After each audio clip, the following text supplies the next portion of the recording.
Hello, all my dear Virgo friends. This is Maxine Taylor with your June 2020 forecast. And you've got some lovely aspects here. Let's go over them together because they are really uh, quite fascinating. And I want to help you navigate the whole month. Okay, first of all, let's look at Mars, the red planet. Wherever Mars is the planet of action and energy. And wherever it is, that's what you fight with and fight for, because that's what comes first to you. So, interesting, right? It's in your seventh house of partnerships.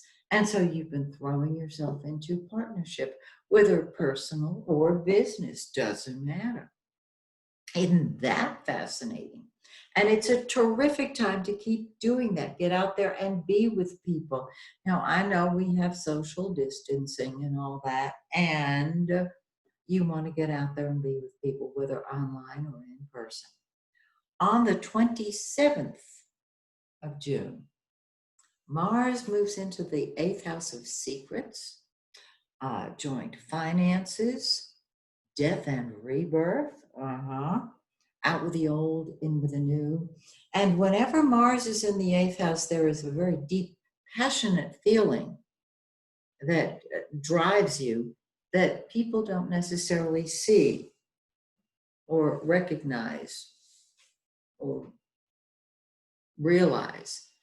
But you are the psychic detective of the zodiac when that happens, because you're digging beneath the surface to get to the cause of what's going on.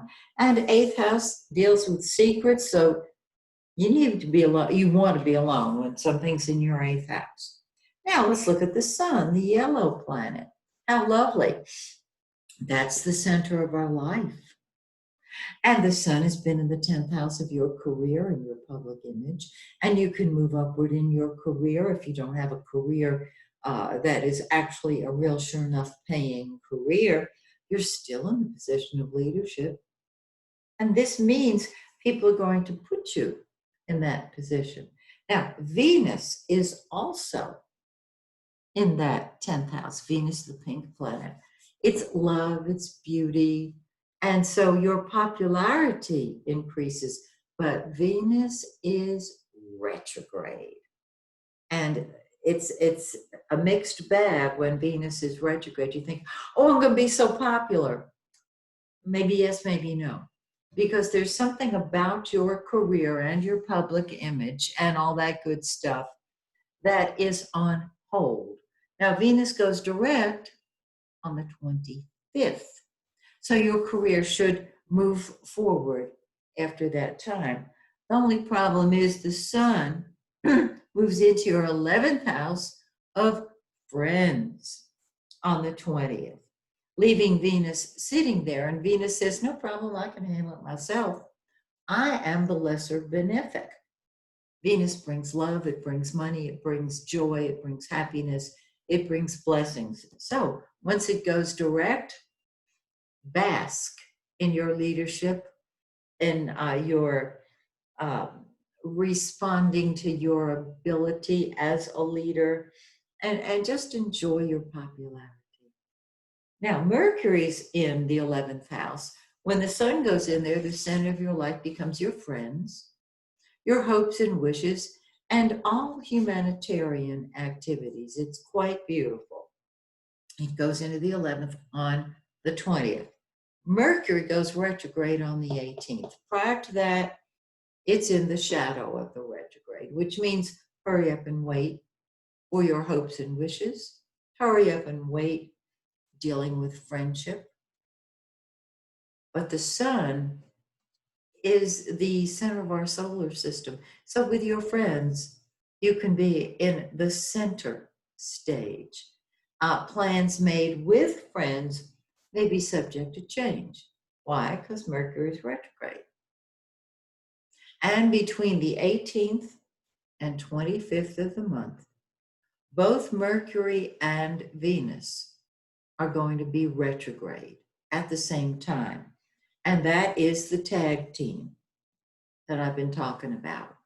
So when both Mercury and Venus are retrograde, we are doubly confused. You do not start new projects on a retrograde Venus or retrograde Mercury. Instead, you tie up the loose ends of unfinished projects. Okay? Um, and I've been saying we won't know who to believe. You're going to go within and ask your source what the truth is for you. Don't listen to your mind, it's too confused. Okay, now we have a full moon on the 5th. The full moon is also a lunar eclipse in 15 Sagittarius 34. Find 15 Sag 34 in your birth chart. You might say, well, I don't have a copy of it. In that case, go to my website and you'll find a new edition there. I'm offering a copy of your birth chart. It's not a forecast. It's not a reading of your chart. It's not for question and answer. It's a printout of the chart itself for $5. I want everybody to be able to have their own birth chart. So check that out. So this particular full moon lunar eclipse falls in your 4th house of home, family, and real estate.